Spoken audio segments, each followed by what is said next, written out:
Bonjour tout le monde, je suis heureux de me retrouver parmi vous cet après-midi. Donc, si j'ai bien compris, l'exercice, c'est de vous faire une présentation vulgarisée du sujet que je propose, effectivement, fiscalité polynésienne, bilan et perspective.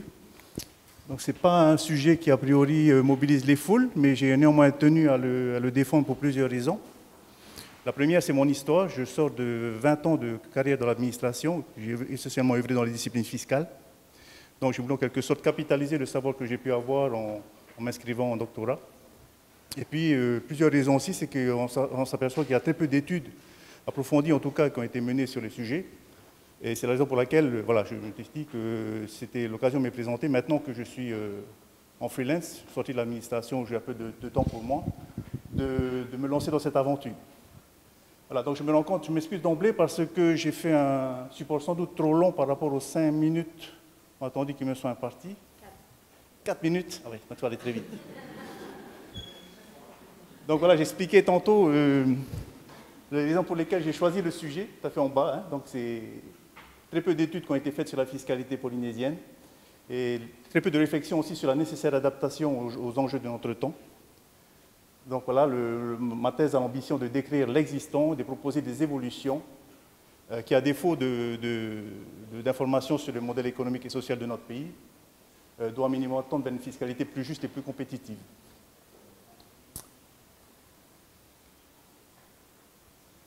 Donc, le cadre juridique, tout d'abord, de ma présentation, c'est évidemment la loi organique portant statut d'autonomie de la territoire, puisque tout vient de là, compétence fiscale de la Polynésie. La norme de référence de la matière fiscale, c'est la loi du pays, qui présente cette originalité, c'est qu'elle intervient en Polynésie dans le domaine de la loi en métropole, en vertu de l'article 140 de la loi organique.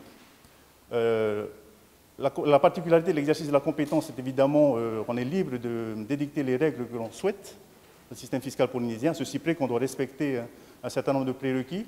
Le premier, c'est évidemment ne pas empiéter sur les compétences que l'État a gardées par devers lui. Le second, c'est de respecter les normes constitutionnelles à valeur constitutionnelle, les principes généraux du droit, et aussi de respecter les engagements pris par la France au travers des traités internationaux.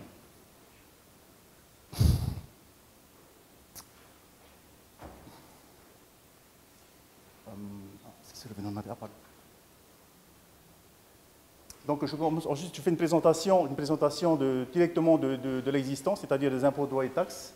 Donc, présentation d'abord à l'importation, le service des douanes. Nous avons 31 taxes, dont 29 à l'importation et 2 à l'exportation. Donc, je vous fais grâce à la présentation de chacune d'elles, parce qu'on a le temps nous est limité. Donc, le constat, c'est une taxation assez disparate d'un produit à l'autre. On a des produits qui sont totalement exonérés de droits et taxes et d'autres qui sont surtaxés, comme le tabac, je montre à 2500%. Ensuite, en régime intérieur, on passe à la fiscalité sur le revenu des entreprises. Donc, je crois que tout le monde a entendu parler de l'impôt sur les sociétés, la contribution supplémentaire.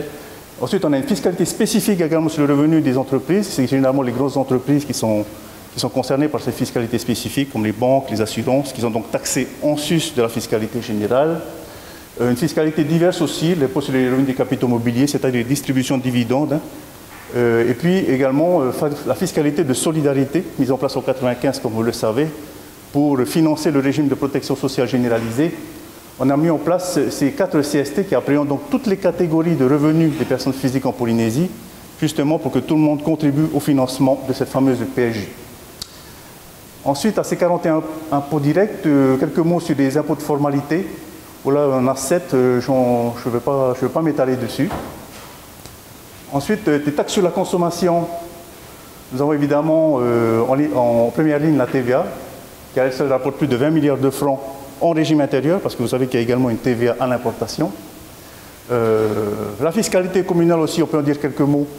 C'est 8 milliards de francs, où là, depuis des années, il y a un souhait des maires de la faire évoluer, parce qu'ils considèrent qu'ils n'ont pas assez d'autonomie financière, ils souhaiteraient pouvoir développer cette fiscalité communale. Ensuite, quelques mots sur les dispositifs d'exonération. Donc là, évidemment, la particularité dans notre pays, c'est qu'on a une fiscalité qui est très axée sur l'importation, c'est-à-dire qu'on taxe beaucoup les marchandises à l'arrivée et on taxe beaucoup les entreprises, relativement peu les revenus des personnes physiques, contrairement donc à la différence de la métropole. Et donc, d'après un rapport de la Cour des comptes de 2012, le taux de prélèvement obligatoire en Polynésie, c'était pas seulement les impôts, mais également tout prélèvement obligatoire confondu, y compris les cotisations sociales, ça représente 37% du PIB. Donc si vous voulez, 37% de la richesse que nous créons chaque année dans le pays, ça représente des prélèvements obligatoires, contre comparativement à peu près 45% en métropole. Alors, la différence vient de ce que, évidemment, l'État finance aussi des compétences régaliennes que nous n'avons pas à financer par définition en Polynésie. Et tout ça pour vous dire aussi que, vu que cette pression fiscale est relativement élevée, eh bien, les exonérations marchent plutôt bien en Polynésie. Et c'est un moyen d'ailleurs efficace pour les pouvoirs publics d'orienter les comportements. Quand on veut promouvoir l'investissement, on a encore des exonérations dans tel ou tel secteur. Et les exemples sont légion. J'ai eu l'occasion de le développer dans ma thèse. Pardon? Oh là là.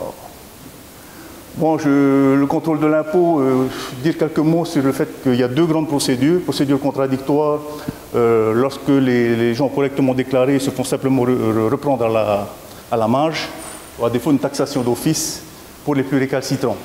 Donc on retrouve à peu près ce schéma-là au niveau des douanes et en régime intérieur. Le recouvrement de l'impôt, notre particularité, c'est que le comptable qui perçoit les recettes fiscales en Polynésie est un service de l'État, un peu comme la douane à l'importation, c'est la pairie, mais il concède une partie de ses missions à ce qu'on appelle des recettes particulières, qui sont des recettes du pays, qui perçoivent donc des taxes spécifiques aux affaires foncières, donc des fiscalités immobilières, et à la direction des impôts, pour ce qui concerne notamment la TVA. Le contentieux, le gracieux de l'impôt. Donc là, le contentieux, en fait, là, la particularité, c'est que c'est un domaine qui est de compétence quasi exclusivement de l'État, puisque la loi organique de la Polynésie prévoit que tout ce qui touche à la procédure administrative contentieuse reste de la compétence de l'État. Donc, en clair, on n'a pas à intervenir dans ces domaines-là. On se réfère au code de procédure, notamment au code de justice administrative. Et par contre, tout ce qui concerne la procédure civile, on a notre code de procédure Polynésie. Ensuite, j'aborde sur les perspectives d'évolution. Donc ça vient en lien avec une analyse critique que je tiens pratiquement à chaque stade de ce que je viens de vous présenter. Malheureusement, je n'ai pas eu le temps de bien vous les développer. Je tire les conséquences des critiques.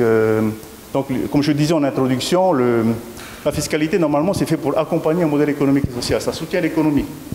Soit on veut avantager certains points de l'économie en exonère, soit on veut désavantager certains points de l'économie en surtaxe. Mais il faut un modèle économique et social. Pour Polynésie, on peine à le voir. Mais néanmoins, il y a des efforts en ce sens, parce qu'on se rend compte que dans plus en plus de secteurs, il y a une logique de programmation, c'est-à-dire qu'on va fleurir les fameux schémas directeurs, groupes stratégiques. Ça augure un petit peu le début d'un modèle économique et social que l'on veut pour demain.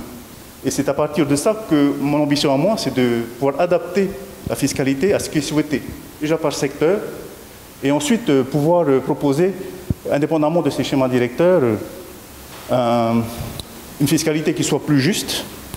Parce qu'actuellement, il y a quand même pas mal de choses à revoir, déjà sur les particuliers. Bon, je ne suis pas favorable à un impôt à la métropolitaine, mais je pense qu'il y a quand même matière à revoir la fiscalité sur les revenus des particuliers. Et également pour les entreprises, mais dans le sens d'une fiscalité qui les rend plus compétitives. Aujourd'hui, on a pas mal de taxes qui grèvent la compétitivité des entreprises, et ce n'est pas ce que l'on veut pour la Polynésie de demain. Donc voilà, et en dernier lieu, je fais une proposition de la cartographie de la fiscalité que je vois pour demain à partir des analyses que je fais dans les slides précédents. Voilà. Bon. Un peu des... Merci de votre attention.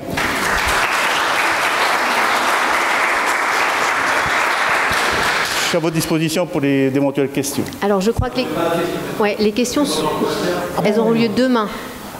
Oui. Alors je sens bien la frustration d'avoir que 5 minutes, mais il y a une bonne raison du coup d'aller en deuxième année de thèse, parce qu'en deuxième année, d'après ce que j'ai compris, on a droit à 15 minutes. Ah, donc, ça vaut le coup d'aller jusqu'en deuxième année au moins. Et je pense que tout est prêt. Merci beaucoup. Merci à tous.